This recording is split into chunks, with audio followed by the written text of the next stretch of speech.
kıyamet haçan ka? Billi tarih var mı?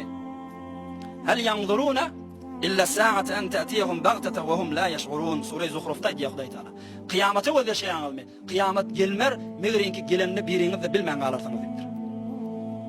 Falan tarihte kıyamet bolsa, dünyanın ahiri Peygamberimiz men bilmeýän dipdir.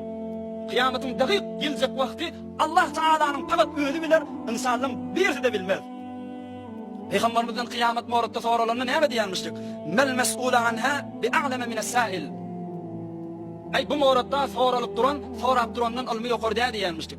Sen bilmeden men de bilemok şoň daqiq kaçan wagtyny dipdir. Ýöne faqad jaa ashratuha.